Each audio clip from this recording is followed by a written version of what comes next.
वाजता तू पोहोचणार? मथुरेच्या बाजारात जायचंय ना? हो का राधे? रस्ता कुणाला माहिती आहे? त्या ताराला विचारते, तसं तिला पुढे पुढे करायची सवयच आहे. आलीस माझ्या? अगे माझं तुझ्यासारखं नाही, मी ह्याच्या घरात जा त्याच्या घरात जा वास काढत असते. काय बघायला येतेस काय? माझ्या घरात पण आली होती वास काढायला आज. तू तर माझ्या घरातलं माठ आणलास ना माल. अगं हिरा कुठे गेली? गेली असेल वास काढायला. काय ग सांगू? तुमचं झालं असं तर मी काय म्हणते, चांगली वाटेल. मथुरेची वाट तुला माहिती आहे का? अगे हिरा, कुठं राहिली होतीस? थोडं बघत होती मागे कोण आवाज देत. अगे हिरा, मथुरेची वाट सांग बघू बरं बरं. नाही तर काय तुला ओरडायला सांगली नुसती? तू कशी एवढी जातेस पण? अगं तुला मथुरेची वाट माहीत आहे का? मला नाही बाई माहिती, मी तर नवीनच आहे. हे हिला बोचक्यात भर. तू राहशील बोचक्यामध्ये. काय ग तारा, झालं तुमचं? तिला सांग आले आले चाल. मागे कुठे गेली होती वास काढायला? वास काढायची सवय तुला आहे, मला नाही बाबा. तुझी सखी झाला? झालं तुमचं? बाजारात जायचं का? हो चल ना. कुणा वाट माहिती आहे? नाही गे राधे. ती वरच्या इथली मावशी बघा, तिला हाक देऊया का? अगे त्या म्हातारीला नको. अगं कालच तिची आणि माझी विहिरीवर भांडणं झालीत बघ. हाणल्याशिवाय जमत नाही, हाणखोरच आहे. ए छोटा टॅम्पो चल हो तुझ्याकडे बघ आधी. जाऊ दे, त्या मावशीला मीच आवाज देते राधे. मागवशील ना? पुढे पुढे करायची सवय आहे. मावशी, अगे मावशी, मावशी, म्हातारी मेली वाटतं. तूच आवाज दे राधे. मावशी, अगे मावशी. अगं काय ग परिणाम? अगं बाजारात जायचं ना ग? अगं हो ना, आले आले. हा नखरेदार ठुमकेदार नखरेदार ठुमकेदार करीला दाढी लावी जीवाला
अशी हळू ग.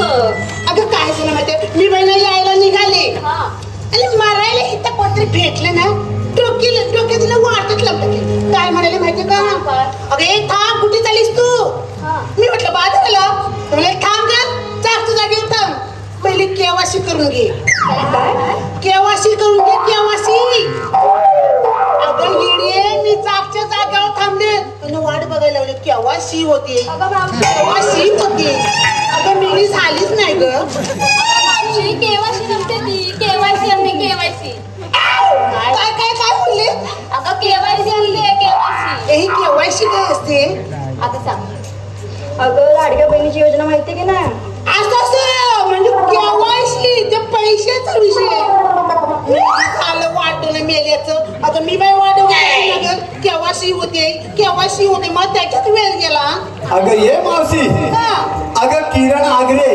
यांच्याकडून 251 रुपयाचं पारितोषिक आहे त्याचं असं म्हणणं की माझं नाव घेतलं पाहिजे किरण आगरे.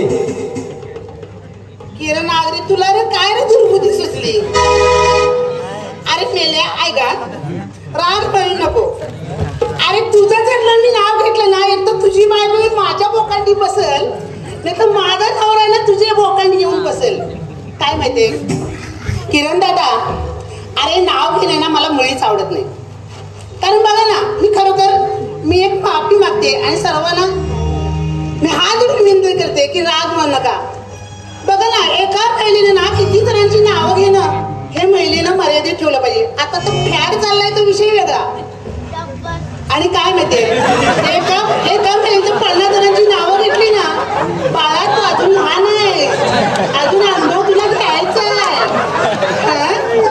काय माहितीये बघा ना आज जर एका महिने 50 जण नाव घेतली ना तर त्या महिलेला काय बोलण्यात येईल हे तुम्हीच ठरवायचं इंडिया इज माय कंट्री किरण दादा तुला दादा म्हणते जास्त उड्या मारू नको इंडिया इज माय कंट्री किरण दादा तुला बहीण म्हणून ना मी माझ्या हृदयात देईन ती बस झालं समाधान हा चुरू चुरू चुरू चुरू बोलतोय बरं ते राहू दे मी काय म्हणते तुम्ही बाजारात निघाले ना अगं घेतलं काय ते पहिले सांगा ए म्हातारे आम्ही घेऊनच आलो तुझ्यासारखं नाही हलवत आलो तू काय बोललीस म्हातारे तुझी आईस म्हातारी तुझा बापूस म्हातारा तुझा अख्खं खानदान म्हातारं मला म्हातारी म्हणते मी मेली 24 वर्षाची झाली मग तो म्हाताराच होणार ना काय माहितीये असा सुटलेला बोंबील असला ना बघा बघा हाडाची काड आणि बोलायचं काय काम नाही असं मला म्हणायचं होतं काय मेला चुरचुर बोलतोय नवऱ्याचं खाऊन फुगली आहे नवऱ्याचंच बाई खातात ना तर मी काय म्हणते आता काय घेतलं तर पहिले सांगा हॅलो कल्पेश साळवी ब्लॉक यांच्याकडून हिराच्या भूमिकेसाठी 101 रुपयाचं पारितोषिक आलाय तरी ती मुली म्हणतात कानाई भजनी घालून कलामांच्या दैवानी बुद्रू त्याचा आम्ही सदस्य आहोत धन्यवाद काय बोलताय मावशी तू पण बाजाराला आलीस ना बघ तू काय आणलंस ते सांगा मेलेनं माझी आता ढोबळशील दिली नाहीतर काय अगं एवढा अवघड घाट चढायचा आहे आणि एवढी अवघड वस्तू मी घेऊन जाणार तुमच्याकडे थोडं द्या अगं त्या मावशीचं कसं आहे माहितीये स्वतःचं ठेवायचं दाखवून आणि दुसऱ्याचं बघायचं वागून अगं ए हिरा काय मेलं बुजगाव नवं मला वाटलं गपचूप बसले पण काय चुरचुर बोलायला लागलीये अगं ए हा एवढा मोठा घालून आलीस तेव्हा नाही तुला वाटत वाटला याची किंमत बाई तुला कळली ना